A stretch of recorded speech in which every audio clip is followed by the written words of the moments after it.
विशापहर के 22वें काव्य पर चलते हैं।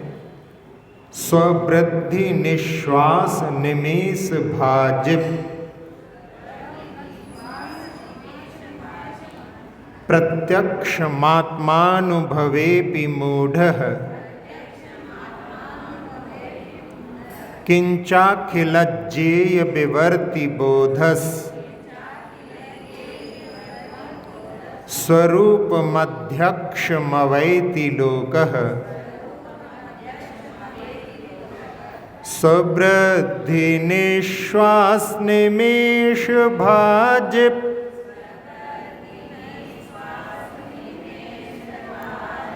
स्ववृद्धि निश्वास निमेष भाजिप प्रत्यक्षमात्मानुभवेऽपि मूढ़ः प्रत्यक्षमात्मानुभवेऽपि मूढ़ः किंचाखिलज्जे विवर्ति बोधस् किंचाखिलज्जे विवर्ति बोधस्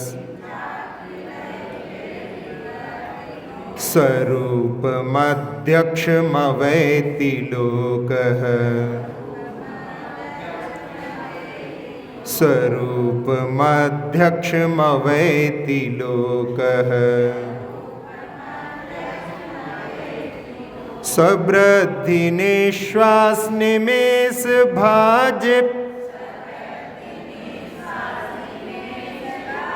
प्रत्यक्षमात्मानुभवेऽपि मूढ़ः किंचाखिलज्जे विवर्ति बोधस् स्वरूपमध्यक्षमवैति लोकः।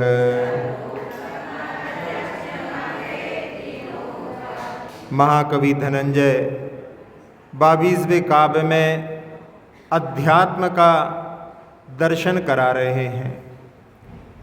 कह रहे हैं वो स्ववृद्धि, अपनी वृद्धि, निश्वास और जो अपनी सांस चलती है, श्वासोच्छ्वास कहते हैं जिसको अपन लेते हैं, ऑक्सीजन छोड़ते हैं। निमेष भाजी, आँखों की टिमकार।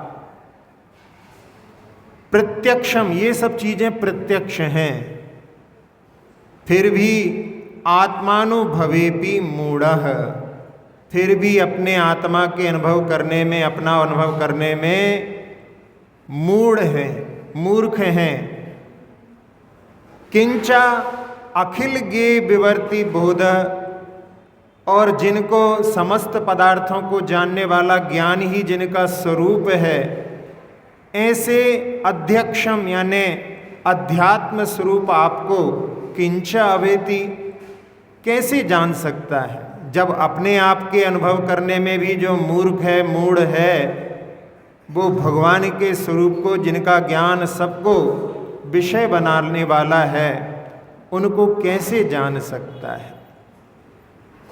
जिन के माध्यम से पता पड़ता है कि इस शरीर में आत्मा है, आत्मा होने के कारण में इसकी वृद्धि होती है, इसमें श्वासोच्छ्वास का आना जाना चलता रहता है और इसकी पलकें झपकती रहती हैं। ये सब चीज़ें प्रकट होने के बाद में भी अपने अनुभव करने में जो मूढ़ है, वह मनुष्य, वह लोक, जिनका समस्त पदार्थों को विषय बनाने वाला ज्ञान है, उस ज्ञान स्वरूप ही जो है, ऐसे अध्यक्षम यानी अध्यात्म स्वरूप आपको किंच अवेति, कैसे जान सकता है? अर्थात जानने में समर्थ नहीं हो सकता। अपनी शरीर की वृद्धि जो होती है, आत्मा के पास में एक संकोच विस्तार की शक्ति के कारण जैसा छोटा बड़ा शरीर मिलता है, उस आकार में ढल जाती है और फिर उस जीवन में भी उसकी वृद्धि होती रहती है। बुढ़ापे में वो शरीर फिर से सिकुड़ने लगता है तो फिर वो वहाँ पर संकोच होने लगती है। लेकिन ये तभी तक होता है जब तक आत्म तत्व शरीर में विद्यमान होता है। तो वहाँ अपनी वृद्धि को भी अपन देख रहे हैं उससे कि ये बिना आत्मा के, बिना इस शक्ति के संभव नहीं है। और श्वास भी 1 मिनट में 12 से 18 बार श्वास लेते हैं। एक होती है धड़कन, अपने हृदय पर हाथ रखो तो वहाँ पर धड़कन की जो अनुभूति होती है वो 1 मिनट में 72 से 78 बार तक होती है।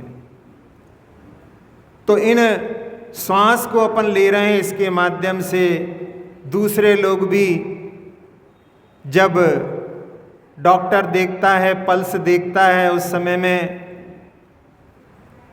तो वो जान लेता है कि अभी इसमें आत्मा जीव विद्यमान है। और अपनी पलकें भी एक दिन में 11,500 बार अपन अपनी पलकों को झपकाते हैं। 1 मिनट में 20 से 25 बार पलकें झपकती हैं। पलकें झपकने का भी इसलिए आवश्यकता होती है कि अश्रु ग्रंथियों में से अश्रु का निर्माण होता रहता है। यदि पलकें नहीं झपकें तो आँखों से आंसू गिरने लगेंगे। इसलिए उन आंसुओं को फैलाने के लिए बार बार जो है जीभ के लिए पलक झपकनी पड़ती है। तो ये शरीर में आत्मा विद्यमान है, इसका प्रकट जो रूप यहाँ पर प्रत्यक्ष है अपने लिए, फिर भी कभी कि मैं कौन हूँ इस पर दृष्टि नहीं जाती। तो यहाँ कह रहे हैं कि भगवान जब अपने आत्मा के अनुभव करने में जो मूढ़ है इन सब चीज़ों के बाद में भी वो आपके स्वरूप को कैसे जान सकता है। जहाँ वृद्धि के बारे में कि एक वृद्धि शरीर की वृद्धि होती है और एक जहाँ से जीव यात्रा प्रारंभ करता है वहाँ से उसकी इंद्रियों की भी वृद्धि होती है। अध्यात्म का वर्णन जहाँ जो दृश्य जगत है उससे ऊपर उठ कर के अदृश्य जगत की ओर जब यात्रा होती है उसको अध्यात्म कहते हैं। अध्यात्म में प्रवेश करने के लिए जो अब तक जाना है, देखा है, उसको भूल करके, और जिसको कभी भी नहीं देखा है, कभी भी नहीं जाना है, उसकी ओर जब गति होती है तो अध्यात्म में प्रवेश होता है। इसमें ऐसा वर्णन है अध्यात्म का कि यदि आंखें बंद करके अपन उसको विचार करें तो अपनी कथा किस प्रकार से चली उस पर विचार करें। मैं कौन हूँ, मैं कौन हूँ, इस प्रकार कई बार मन में विचार आता है। जहाँ गुरुजनों ने बहुत प्रयत्न किया कि मेरी आत्मा की क्या महिमा है, मेरे स्वरूप को बतलाने के लिए कई प्रकार से समझाने का प्रयास किया, पर कितने आश्चर्य की बात है कि मैं हूँ कहने वाला, ऐसी पुकार हमेशा लगाने वाला आज तक अपने स्वरूप को ना जान सका। क्या क्या कल्पनाएं बनाते रहे, कभी विचार करते रहे कि जो दिखता है मनुष्य पशु पक्षी का आकार वही मैं हूँ। कभी स्त्री पुत्र परिवार आदि के बारे में विचार करके कि ये चारों ओर जो दिख रहे हैं वही मैं हूँ। कभी विचार किया कि जो घर स्वर्णादिक आदि हैं, बड़ी आकर्षक लगने वाली ये सारी चीज़ें ही मैं हूँ। अपने को देखने की इच्छा रखते हुए स्वयं को कहाँ कहाँ नहीं खोजा। ब्रह्मांड में व्याप्त आकाश के एक एक प्रदेश पर इधर से उधर और उधर से इधर टक्कर मार मार करके अपनी खोज करने का प्रयास किया। उस समय कितनी तीव्र गति थी कि अभी पाताल में कलंकला भूमि पर विद्यमान थे और अगले क्षण में लोक के शिखर पर, जहाँ पर सिद्ध प्रभु परमपिता बिल्कुल निकट में थे, कभी ऊर्ध्वलोक में देवों के निकट तो कभी अधोलोक में नारकियों के निकट,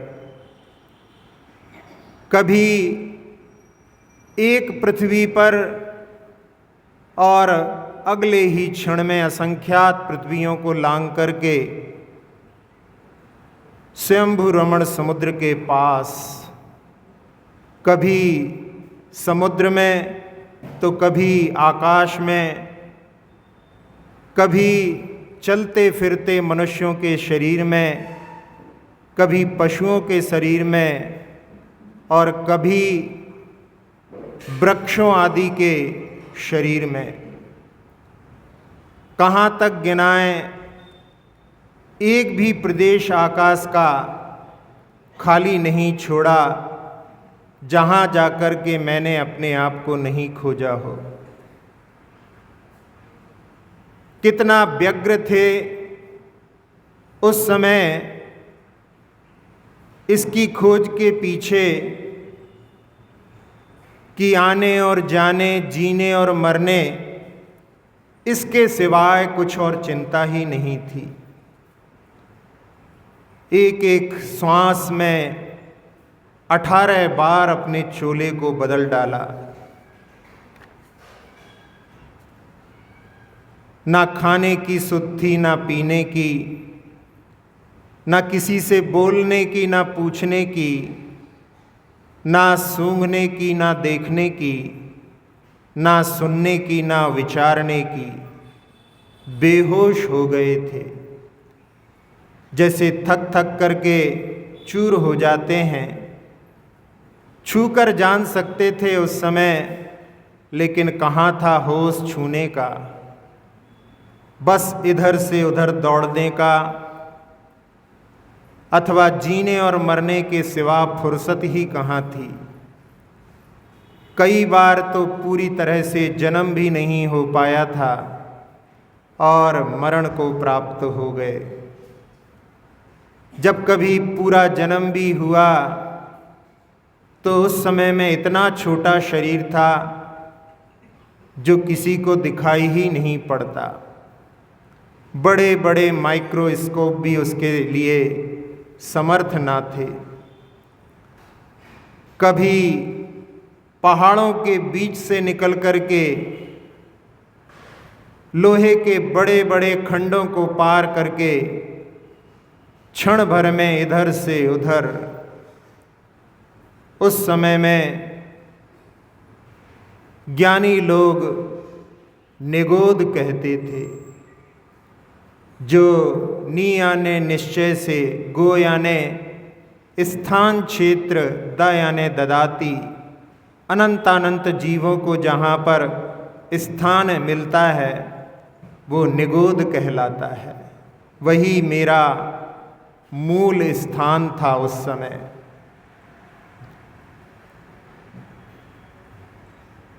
साधारण होने के कारण पहचान न थी। जब तक प्रत्येक नहीं बनते तब तक पहचान की प्राप्ति नहीं होती।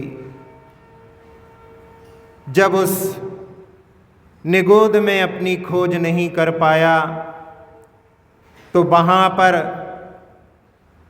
किसी पुण्य योग से निकल करके जैसे कोई भाड़ में से चना उचक करके बाहर निकल जाता है, ऐसे वहाँ से निकल करके पृथ्वी बना, जहाँ पर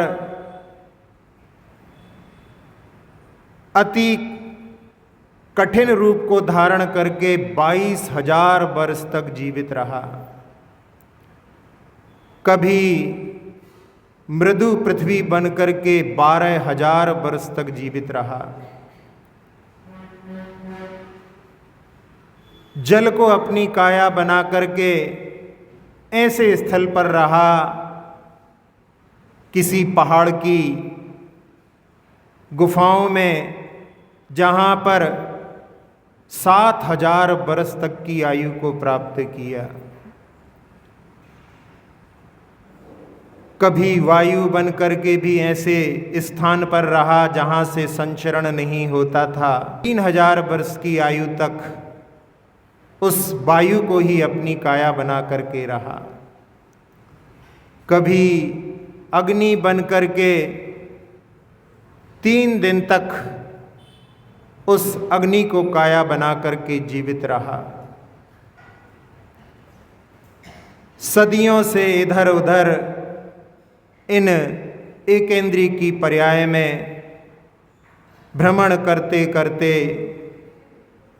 बड़े भाग्य से मुझे 3 पर्याय मिली, जहाँ 2 इंद्री में 12 बरस तक की आयु को व्यतीत करके, जिसमें लट केंचुआ आदि 2 इंद्री की पर्याय से निकल करके 3 इंद्री की पर्याय प्राप्त की, जिसमें चींटी बिच्छू आदि इनकी उत्कृष्ट आयु 49 दिन की व्यतीत की। कई बार 2 इंद्री 3 इंद्री में भ्रमण करके 4 इंद्री के शरीर को धारण किया। अब यहाँ पर देखने के यंत्रों का भी प्रयोग किया। 2 इंद्री में चक्कर के भी जाना, 3 इंद्री में सूंघ करके भी जाना, और यहाँ 4 इंद्री में नेत्रों के माध्यम से भी संसार को देखा। जहाँ उत्कृष्ट आयु 6 माह तक जीवित रह करके और इस विकलेंद्री से बड़े भाग्य से निकल करके पंचेंद्री की पर्याय प्राप्त की, जहाँ सुनने की सामर्थ्य प्राप्त हुई और आगे बढ़ कर के विचारने के यंत्रों का भी निर्माण कर डाला, पर किसी भी प्रकार उस रहस्यात्मक मैं का पता नहीं पड़ा।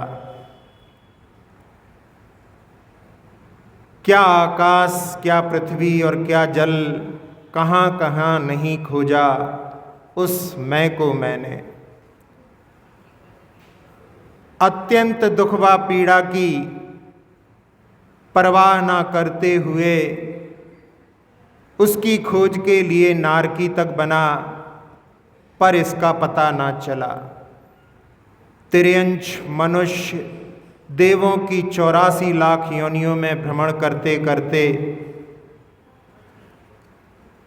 पृथ्वी जल अग्नि वायु वनस्पति भूतों में भ्रमण करते करते कहाँ कहाँ नहीं घूमा। कितना समय बीत गया पर इस मैं का पता ना चला। इस मैं का पता चलता भी कैसे। घर में खोजी हुई चीज यदि बाहर खोई हो तो कैसे मिल सकती है, और बाहर खोई हुई चीज को घर में खोजने पर नहीं मिलती और घर में खोई हुई चीज को बाहर खोजने पर नहीं मिलती। ऐसे इन शरीरों में अपने आप को ढूंढते ढूंढते कभी स्त्री में, कभी पुरुष में, कभी कालेपन में, कभी गोरेपन में, कभी धनवान में, कभी निर्धन में भ्रमण करते करते कभी भी अपना पता नहीं मिला। विज्ञान की सहायता से भी बड़े बड़े आविष्कारों के माध्यम से अनुसंधानशालाओं में भी मैंने खोज की, लेकिन सारी व्यर्थ रही। इस मैं की खोज के लिए जब तक इंद्रियों का आधार लिया जाएगा उस मैं की प्राप्ति नहीं हो सकती, क्योंकि वो मैं आत्म तत्व इंद्रिय के अगोचर है। जहाँ सबके लिए जानने के लिए इंद्रियों की आवश्यकता पड़ती है, लेकिन अपने आप को जानने के लिए इंद्रियों से अतीत होकर के, यानी इंद्रियों का उपयोग ना लेकर के, और जब अपने मन के माध्यम से अपनी ओर झांकने का प्रयास करें तो अपने उस मैं की प्राप्ति करने का मार्ग प्रशस्त हो सकता है। प्रश्न करने वाला कौन, प्रश्न का उत्तर देने वाला कौन, इस पर विचार करें तो सर्वत्र मैं ही मैं हूँ। यहाँ पर तू का तो अवकाश ही नहीं। कितना बड़ा आश्चर्य कि बगल में छोरा और नगर में ढिंढोरा। किसी शायर ने कहा है कि दिल के आईने में है तस्वीरें यार, जब जरा गर्दन झुकाई देख ली। जब तक बाहर उपयोग जाता रहेगा तब तक उस आत्मा के अस्तित्व पर विश्वास नहीं हो सकता, जिसे आगमकार ने जीव या आत्मा कहा है। कोई लोग उसको सोल बोलते हैं, कोई इसको रूह कहते हैं।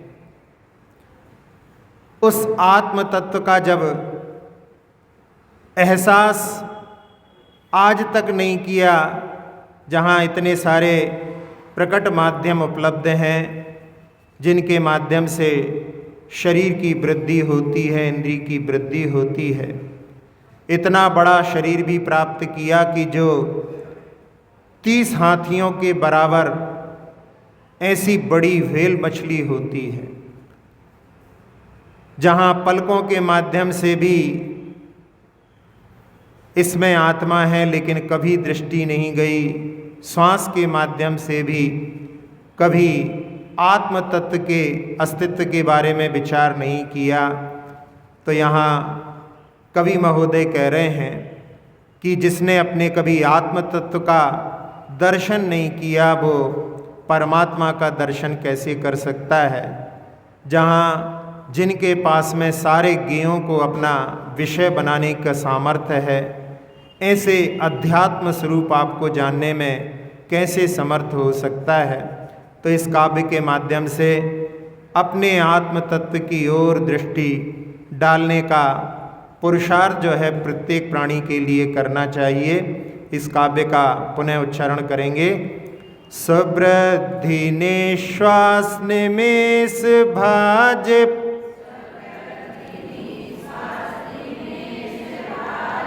प्रत्यक्षमात्मानुभवेऽपि मूढ़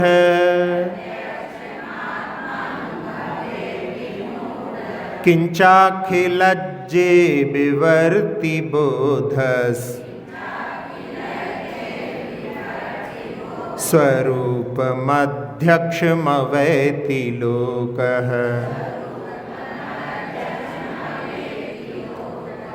स्तोत्र ये निराला, सब दुख को हरने वाला, भव विष का है प्रणाशक, प्रभु गुण की है ये माला। स्तोत्र ये निराला,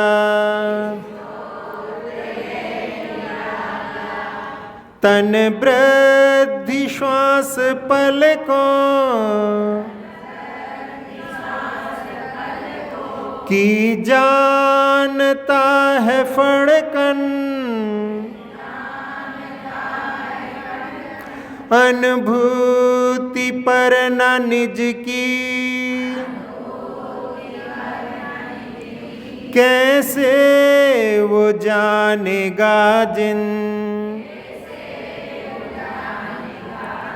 जिनका है ज्ञान निर्मल, झलकाए लोक सारा, भव विष का है प्रणाशक, प्रभु गुण की है ये माला। स्तोत्र ये निराला,